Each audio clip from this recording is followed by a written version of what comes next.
예수님께서 태어나신 그 성탄절 이전 4주를 대림절 또는 대강절이라고 합니다.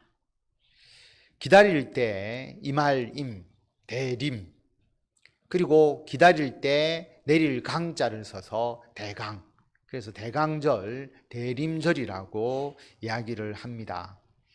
예수님의 강림, 재림을 기다린다라고 하는 뜻입니다. 성탄절은 예수님께서 2000년 전에 이 땅에 오신 것만을 기억하는 것이 아닙니다. 그렇다면 4주 동안 대림절을 지킬 필요가 없습니다. 예수님의 다시 오심을 기다리는 절기입니다. 예수님께서 다시 오심을 기다리니까 처음 오신 것, 이전에 한번 오셨음을 알아야 하겠죠. 그러므로 대림절을 제대로 이해하기 위해서는 예수님께서 처음 오신 사건에 대해서 잘 알아야 합니다. 대림절의 첫 번째 의미는 예수님께서 2000년 전에 이 땅에 오셨음을 믿는 것입니다. 예수님이 실존 인물이 아니라고 생각하는 세상 사람들이 많이 있죠.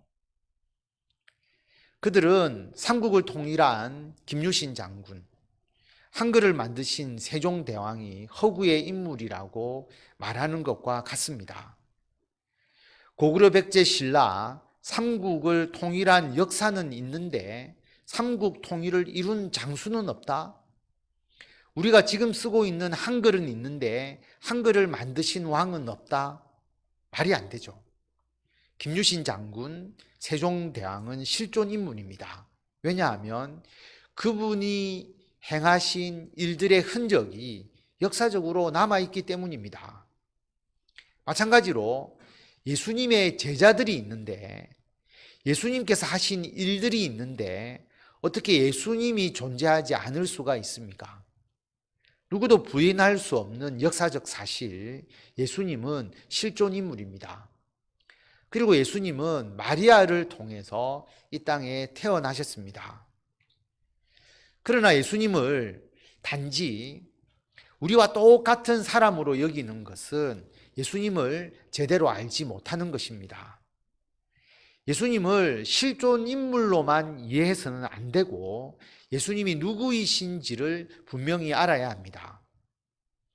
예수님은 마리아가 결혼을 하기 이전 정혼한, 약혼한 상태에서 처녀 마리아의 몸에서 태어나셨습니다.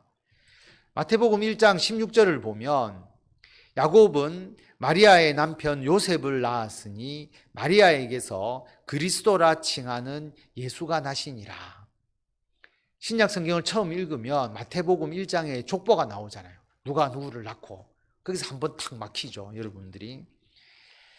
누가 누구를 낳고 이렇게 서술하다가 예수님에 대해서는 요셉이 예수님을 낳고 마리아가 예수님을 낳고 그렇게 쓰지 않습니다.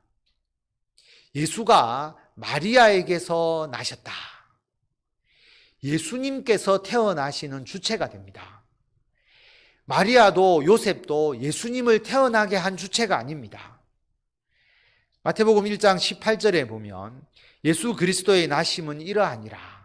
그의 어머니 마리아가 요셉과 약혼하고 동거하기 전에 성령으로 잉태된 것이 나타났더니, 마리아는 요셉과 동거하기 전에 성령으로 잉태되었습니다.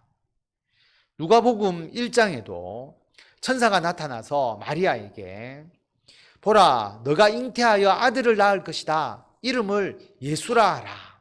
천사가 마리아에게 말합니다. 마리아가 천사들에게 대답하죠. 나는 남자를 알지 못하는데 어떻게 잉태할 수 있습니까? 그때 천사가 이렇게 대답합니다. 성령이 너에게 임하시고 지극히 높으신 이의 능력이 너를 덮으시리니 이러므로 나실 바 거룩한 이는 하나님의 아들이라 일컬어지리라. 예수님께서 성령으로 잉태되시고 처녀 마리아의 몸에서 태어나셨습니다. 그런데 예수님을 믿지 않는 많은 사람들이 예수님은 요셉과 마리아의 사이에서 태어난 것이 아닌가 그렇게 생각합니다. 만약 그렇다면 예수님은 우리와 정말 똑같은, 하나도 틀리지 않는 보통 사람입니다. 그런데 보통 사람인 예수님께서 죽은 자를 살리시고 산에서 신비로운 모습으로 변화되시고 바람과 파도를 잔잔하게 하시고 수많은 사람들의 병을 고치시고 하나님을 친아버지라고 말하시고 어떻게 모든 것을 알고 계실 수가 있습니까? 그럼 이렇게 말할 수밖에 없죠. 예수님은 우리하고 똑같은 사람인데 단지 성령이 임해서 그런 기적을 일으킬 수 있다. 그럼 예수님은 본래 신성을 가지신 분이 아니고 보통 사람이지만 특별한 신, 특별한 영이 임한 사람이다. 그렇게 되어버리죠. 신천지나 여호와의 증인이 이렇게 예수님을 가리킵니다. 그들은 예수님의 신성을 부인합니다. 신이신 예수님께서 인간으로 이 땅에 오셨음을 부인합니다. 보통 사람인데 그들에게 특별한 영이 임한 사람이다. 그렇게 가르칩니다. 성도 여러분, 신이신 예수님께서 인간으로 이 땅에 오셨지만 예수님에게는 신성이 있습니다. 그 신성이 있으신 연결고리가 성령으로 잉태된 것입니다. 예수님은 우리와 100% 똑같은 인간이 아닙니다. 예수님께서는 마리아의 몸에서 태어나셨지만 성령으로 잉태되셨습니다. 예수님께서 성령으로 잉태되셨다는 것이 매우 중요합니다. 만약에 예수님께서 우리와 똑같은 보통 인간인데 제자들이 일부러 예수님을 높이시려고 신성을 가지신 분으로 거짓으로 꾸미려고 했다면 어떻게 말했을까요? 여러분, 선녀 이야기 아시죠? 하늘에서 내려와서 그냥 인간이 됩니다. 선녀는 태어나는 것이 아니죠. 예수님도 선녀처럼 하늘에서 내려와서 인간이 되었다고 하는 것이 처녀의 몸에서 태어났다는 것보다 훨씬 더 신비롭게 보입니다. 제자들이 거짓말로 예수님의 탄생을 지어내었다면 신이 인간으로 내려왔다라고 하는 것이 훨씬 더 설득력이 있고 그 당시 사람들에게 더 잘 믿어지고 권위도 더 있었을 것입니다. 그런데 제자들은 그렇게 전하지 않았습니다. 신이 처녀 마리아의 몸에서 잉태되어서 태어났다. 더 안 믿어지는, 권위도 없는 그런 내용을 이야기했습니다. 왜냐하면 사실만을 전했기 때문입니다. 그런데 여러분, 신이 인간 세상에 그냥 내려오면 그것은 신이지 인간이 아닙니다. 예수님께서는 인간으로 태어나셨습니다. 여자의 몸에서 태어나셔서 완전한 인간으로 이 세상에 오셨습니다. 그러나 성령으로 잉태되셔서 신성을 가지셨습니다. 웨스터민스터 신앙 고백이 있습니다. 예수님께서는 이와 같이 온전하고 독특한 두 본성, 즉 신성과 인성이 끊을 수 없게 한 인격 안에서 결합되어 변경되거나 혼성되거나 혼동될 수 없게 되었다. 이분은 참 하나님임 동시에 참 사람이시며 예수님에 대해서 이렇게 고백하고 있습니다. 예수님은 우리와 똑같은 인간이시지만 신성을 가지신 분이십니다. 이게 왜 중요하냐 하면 예수님은 신이시기 때문에 죄가 없으십니다. 예수님께서 죄가 없으시기 때문에 우리의 죄를 대속하실 수 있습니다. 죄가 있는 보통 사람이 대속 제물이 될 수가 없습니다. 반대로 예수님께서 인간이 아니라 100% 신이라면 우리의 죄를 대속할 수 없습니다. 십자가의 죽음이 진짜 인간의 죽음이 아니기 때문입니다. 우리 인간이 죽어야 할 죽음을 대신하여서 진짜 죽지 않고서는 우리의 죄를 대속할 수 없습니다. 예수님의 탄생에는 이러한 신비가 담겨 있습니다. 정리하면 예수님께서 2000년 전 이스라엘 유대 땅 베들레헴에서 태어나셨습니다. 하나님의 아들 예수님께서 성령으로 잉태되셔서 마리아를 통해서 인간으로 이 땅에 오셨습니다. 예수님은 하나님의 아들로서 신성을 가지시기 때문에 죄가 없으시고, 그러므로 흠없는 대속 제물로서 우리들의 죄를 대속하실 수 있습니다. 예수님께서는 완전한 인간이시기 때문에 십자가의 죽음으로 우리들의 죄를 대속하셨습니다. 이 예수님과 예수님의 십자가의 대속을 믿는 자는 자신의 모든 죄를 사함받고 하나님의 나라에서 영생을 얻습니다. 믿으십니까? 이것이 대림절의 첫 번째 의미입니다. 대림절의 두 번째 의미, 예수님께서는 지금 우리와 함께 하십니다. 세종대왕이 한글을 만드셔서 우리가 지금 한글을 잘 쓰고 있습니다. 여러분, 한자를 좋아하십니까? 한글로 된 문장에서 단어만 한자로 바꾼 거 말고 한문 그 자체, 한자 공부를 싫어하는데 시험을 잘 쳐서 좋은 대학에 가거나 좋은 회사에 취업하신 분들은 세종대왕께 정말로 감사를 해야 됩니다. 안 그러면은 한문으로 공부하고 시험 칠 뻔했잖아요. 그런데 여러분, 10월 9일을 한글날로 정하고 국경일로 삼고 세종대왕을 기억한다고 해도 그게 지금 우리와 무슨 상관이 있을까요? 세종대왕이 지금 우리에게 직접적인 영향을 주지 않습니다.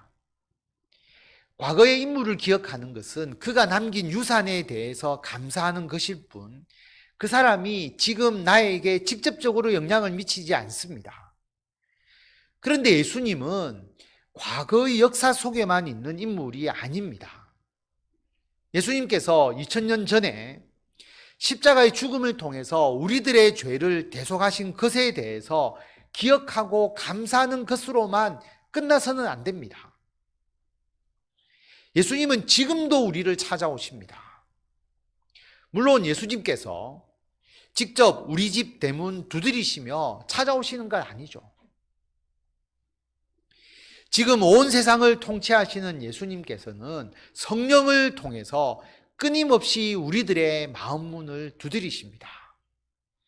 요한계시록 3장 20절 말씀을 보면 볼지어다 내가, 예수님께서 하시는 말씀이죠. 내가 문 밖에 서서 두드리노니 누구든지 내 음성을 듣고 문을 열면 내가 그에게로 들어가서 그와 더불어 먹고 그는 나와 더불어 먹으리라. 그래서 우리는 예수님을 우리들의 심령에 영접을 합니다. 우리는 예수님과 함께하는 삶을 살고 있습니다. 이것이 예수님을 믿는 신앙입니다. 2000년 전에 인간으로 이 땅에 오신 예수님을 지식으로 아는 것만으로는 충분하지 않습니다. 그 지식만으로 하나님의 나라에 들어갈 수 없습니다. 예수님을 믿어야 합니다. 예수님을 믿는다는 것은 2000년 전에 이 세상에 오신 예수님께서 지금도 나와 함께 하심을 믿고 예수님과 함께 행하는 것입니다. 예수님은 인간이셨기 때문에 지금 우리들의 고충을 다 이해하십니다. 뿐만 아니라 예수님은 신이시기 때문에 우리의 모든 문제를 해결해 주실 수 있는 능력이 있으십니다. 히브리서 4장 15절에 보면 우리에게 있는 대제사장은 예수님을 말합니다. 예수님은 우리의 연약함을 동정하지 못하실 이가 아니다. 우리의 연약함을 동정해 주시는 분이십니다. 모든 일에 우리와 똑같이 시험을 받으신 이로되 죄는 없으시니라. 예수님은 직접 인간이 되셨기 때문에 우리 인간의 연약함을 이해하십니다. 우리의 마음을 가장 잘 이해하시는 분이십니다. 그런 예수님께 마음을 터놓아야 하지 않겠습니까? 우리를 이해하지 못하는 우상에게 마음의 고민을 털어놓아 봐야 무슨 소용이 있겠습니까? 고목나무 앞에서 달에게, 태양에게, 고목나무가, 달이, 태양이 우리의 마음을 이해하겠습니까? 신천지 이만희가, 하나님의 교회 장길자가 성도들의 마음을 이해할까요? 전혀 그렇지 않습니다. 그것들은 절대로 사람들이 마음을 터놓을 대상이 아닙니다. 부모나 친구분들 중에서 여러분들이 마음을 터놓고 상담을 받는 분이 있을 수 있습니다. 그분들에게 여러분의 속마음을 털어놓을 수 있는 그런 분들이 있겠죠. 그런데 그분은 우리들의 고민을 들어줄 수 있을 뿐이지 우리의 문제를 해결해 주실 능력이 없습니다. 우리의 문제를 근본적으로 해결하지 못합니다. 그런데 예수님은 우리의 문제를 해결해 주실 수가 있으십니다. 마가복음 10장 46절에서 48절을 보면 맹인, 거지, 바디메오가 나옵니다. 바디메오가 길가에 앉아 있었습니다. 예수님께서 오실 것을 알고 기다리고 있었죠. 그런데 예수님이 지나가신다라고 하는 소리를 듣고 바디메오가 소리를 지릅니다. 다윗의 자손 예수여, 우리를 불쌍히 여기소서. 주변에 있는 많은 사람들이 좀 조용히 해라, 시끄럽다, 그렇게 이야기합니다. 그런데 바디메오가 더 큰 소리로 이야기합니다. 다윗의 자손이여, 우리를 불쌍히 여기소서. 왜 맹인 바디메오는 예수님께 자신을 불쌍히 여겨달라고 했을까요? 예수님은 자신을 불쌍히 여겨주실 분이시기 때문입니다. 다른 사람들은 맹인이 된 것은 자기 죄 때문이다, 또는 부모의 죄 때문이라고 그렇게 말했습니다. 사실 비난하고 모욕한 것이죠. 장애가 죄 때문에 온 것이다, 그렇게 말했습니다. 그런데 예수님은 맹인을 긍휼히 여겨주셨습니다. 그들을 이해하시고 포용해 주셨습니다. 뿐만 아닙니다. 바디메오를 다시 보게 하셨습니다. 바디메오의 가장 큰 문제를 해결해 주셨습니다. 예수님은 우리의 모든 문제와 연약함을 아시고 이해하십니다. 그리고 그 문제를 해결해 주십니다. 그러므로 우리는 우리들의 심령을 활짝 열고 예수님을 영접해야 합니다. 예수님과 함께 해야 합니다. 지금은 코로나19 바이러스로 인해서, 경기 침체로 인해서, 정치 사회적 혼란으로 인해서 매우 어려운 시대입니다. 여러 가지 마음의 짐을 가지신 분도 있으실 것입니다. 성도 여러분, 예수님께서 우리들의 마음을 가장 잘 헤아려 주십니다. 뿐만 아니라 예수님께서는 우리의 문제를 해결해 주십니다.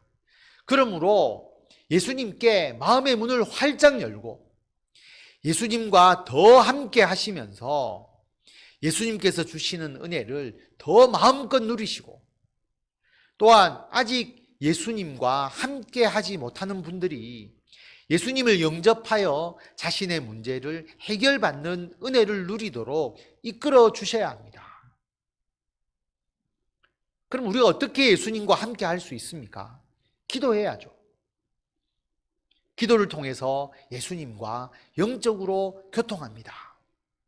성경 말씀을 읽어야 합니다. 성경 말씀 묵상을 통해서 예수님께서 생생하게 그 말씀을 들려주십니다.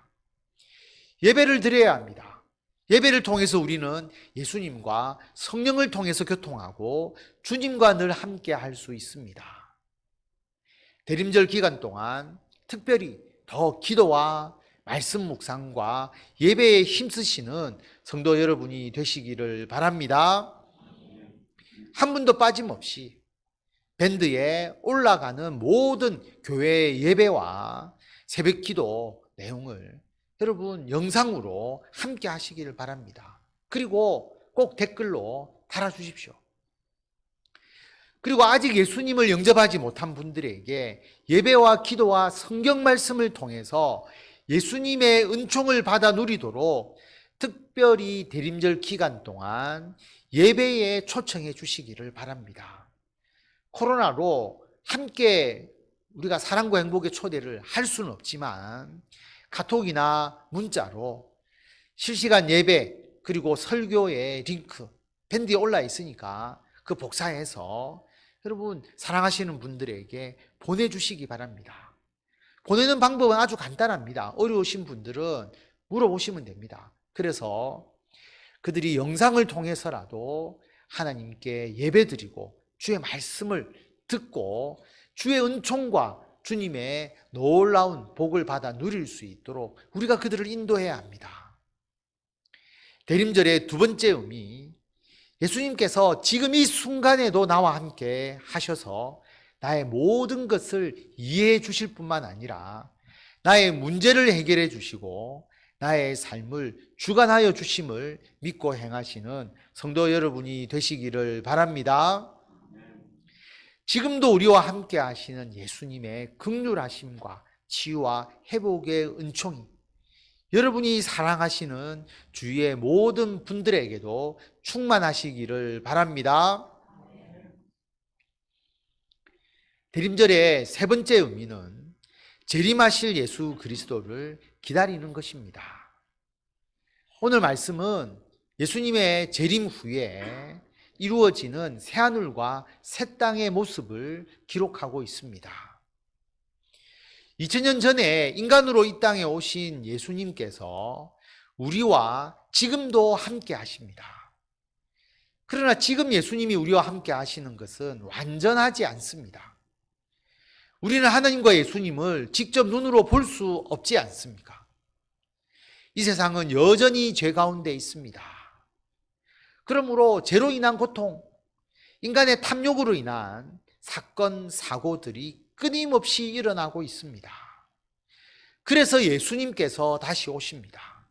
예수님께서 재림하셔서 이 세상의 악을, 모든 악을 심판하시고 그들을 영원한 형벌에 처하십니다. 예수님을 믿는 자에게는 영원한 생명을 주십니다. 그리고 온 세상을 하나님의 나라, 새하늘과 새 땅, 새로운 세상으로 만드십니다.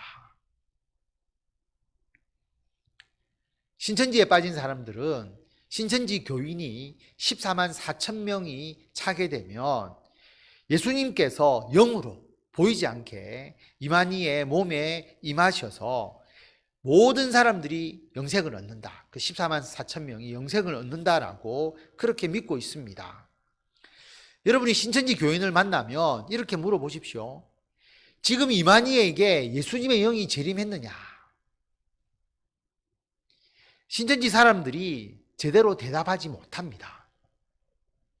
예수님의 영이 신천지 이만희에게 지금 재림했다면 신천지 교인이 영생해야 하지 않습니까? 예수님이 재림해서 이만희에게 임하면 영생해야죠. 그들의 교리가 그러니까. 그런데 아직 신천지 교인이 영생을 못 하거든요. 그러면 아직 재림하지 아니한 것이죠.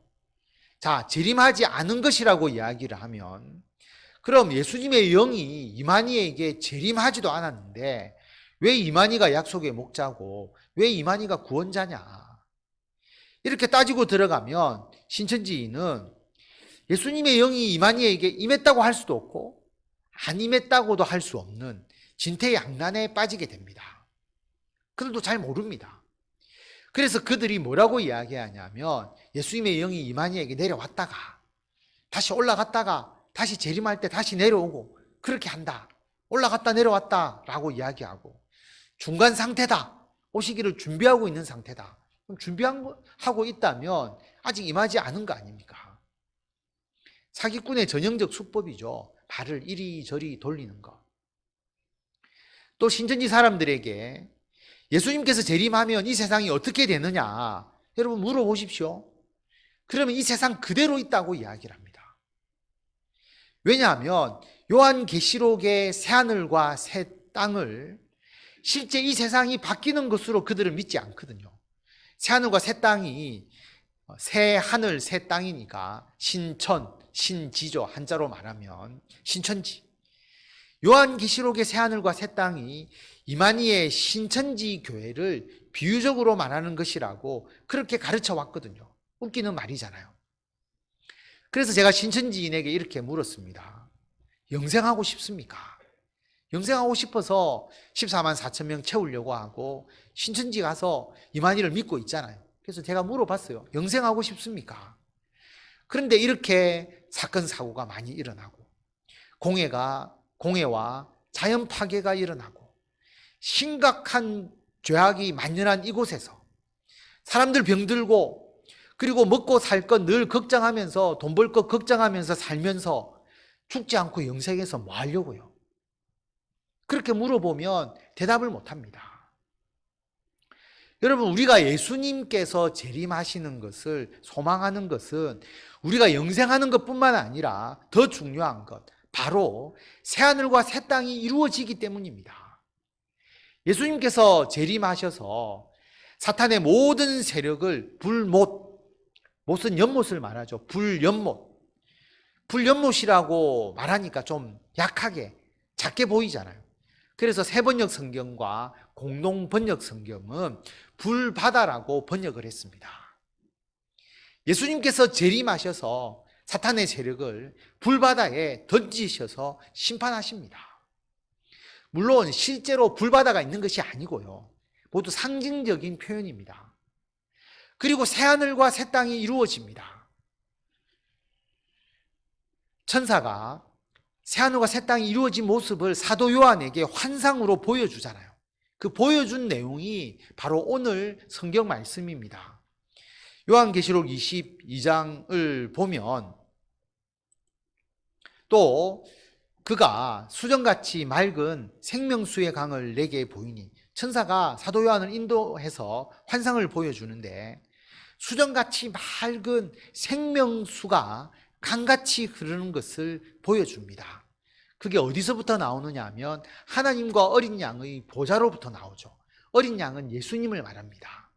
하나님과 어린 양께서 다스리시는 그 보좌로부터 생명수의 강이 흘러나와서 흐르더라. 구원과 영생이 하나님과 예수님으로부터 나온다는 의미이잖아요. 강 좌우에 생명나무가 있어 12가지 열매를 맺되 달마다 그 열매를 맺고 그 나무 잎사귀들은 만국을 치료하기 위하여 있더라. 여러분, 생명나무가 나오는 곳이 성경에 어디 있습니까? 에덴 동산이잖아요. 아담과 하와가 하나님께 불순종하니까 에덴 동산에서 쫓겨났지 않습니까? 그런데 하나님께서 처음 에덴 동산의 생명나무를 다시 사도 요한에게 환상으로 보여주셨습니다. 에덴 동산의 의미가 뭘까요? 에덴 동산은 하나님과 아담과 하와와 그리고 하나님께서 창조하신 피조물들이 함께 행복하고 아름답게 생활했던 곳이 바로 에덴 동산입니다. 예수님의 재림으로 그 에덴 동산이 회복되는 것입니다. 그래서 예수님의 재림을 먼저 환상으로 보여주신 후에 그 다음에 생명나무의 이 환상을 다시 보여주십니다. 3절에 보면 다시 저주가 없으며 하나님과 그 어린 양의 보좌가 그 가운데 있으리니 그의 종들이 그를 섬기며 그의 얼굴을 볼 터이요 그의 이름도 그들의 이마에 있으리라. 다시 밤이 없겠고 등불과 햇빛이 쓸데없으니 이는 주 하나님이 그들에게 빛이심이라. 그들이 세세토록 왕노릇 하리로다. 성도들이 하나님과 예수님의 얼굴을 봅니다. 지금은 아무도 하나님과 예수님의 얼굴을 직접 볼 수 없잖아요. 그런데 예수님의 재림으로 이루어지는 새하늘과 새 땅에서는 처음 에덴 동산처럼 예수님을 믿는 성도가 하나님과 예수님의 얼굴을 봅니다. 하나님과 예수님의 이름이 성도들의 이마에 있습니다. 실제로 이마에 글씨가 쓰여져 있는 것이 아니잖아요. 모두 상징적인 의미입니다. 가장 잘 보이는 이마에 하나님과 예수님의 이름이 쓰여졌다는 것은 우리가 하나님의 소유, 하나님의 백성이라는 것이 너무나 확실하게 결코 변화되지 않음을 분명히 표현하는 것입니다. 예수님께서 재림하시면 이처럼 새하늘과 새 땅, 즉 우주 만물이 완전히 새롭게 변화됩니다. 여러분, 이단이 말하는 재림에 절대로 속지 마시기 바랍니다. 이 세상이 신비롭게 변화되지 않았다면 아직 예수님께서 재림하시지 않은 것입니다. 하나님께서는 사도 요한에게 왜 예수님의 재림으로 이루어지는 새하늘과 새 땅을 환상으로 보여주셨을까요? 사도 요한 그 당시에 로마 황제의 끔찍한 핍박으로 기독교인들이 계속 처형되고 있던 상황이었습니다. 수많은 성도들이 사자밥이 되고 사형을 당하고 고문을 당하고 심각한 핍박 가운데 있었습니다. 기독교인들이 패배한 것 같았습니다. 아무것도 힘을 쓸 수 없는 상황이었습니다. 무력했습니다. 일제시대 6.25 전쟁 때를 생각해 보십시오. 교회는 불탔습니다. 성도들은 배교하지 않으면 죽임을 당했습니다. 투옥되었습니다. 목회자는 감옥에 들어가거나 순교합니다. 기독교가 끝장난 것처럼 보입니다. 지금도 코로나로 인해서 교회 예배와 모임이 위축이 되고 교회에서 예배드리는 기독교인이 마치 바이러스처럼 여겨지고 있습니다. 거짓 선지자와 이단과 사이비들이 오히려 더 득세하고 있습니다. 사람들의 욕망과 탐욕은 더욱더 거세지고 있습니다. 이런 상황에서 앞으로 교회가 지속될 수 있을까 걱정됩니다. 그런데 사도 요한을 통해서 요한계시록에서 보여주신 이 환상은 예수 그리스도를 믿는 자의 승리를 나타내어 주고 있습니다. 예수님께서 재림하셔서 모든 사탄의 세력을 멸하십니다. 죄악이 가득한 세상은 사라지고 새하늘과 새 땅이 이루어집니다. 예수님을 믿는 그리스도인들은 죽음이 없고 눈물과 고통이 없으며 영원한 생명을 누리게 됩니다. 우리들은 삼위일체 되신 하나님과 영원히 함께 거합니다. 예수님의 재림은 예수 믿는 자의 완전한 승리이고 구원의 완성입니다. 이러한 승리가 우리에게 이미 약속되어 있는데 지금 현실이 어렵고 힘들다고 낭망해서야 되겠습니까? 결코 좌절하거나 실망해서는 안 됩니다. 이번 대림절 기간을 통해서 하나님의 아들 신이시지만 인간으로 2000년 전에 이 땅에 오셔서 우리를 위해 십자가에서 죽으시고 우리들의 죄를 대속해 주신 예수님을 더욱더 굳게 믿으시고 더욱더 심령 가운데 가깝게 영접하시기를 바랍니다. 지금도 우리와 함께 하시는 예수님을 통해서 심령의 위로와 치유를 받으시고 모든 문제를 해결받으시기 바랍니다. 앞으로 예수님의 재림을 통해서 이루어질 그리스도인의 위대한 승리, 새하늘과 새 땅을 소망하고 확신하시면서 지금 담대하게 하나님의 사명을 행하시고 여러분들이 사랑하시는 분들을 예수님께로 인도하시는 성도 여러분이 되시기를 바랍니다.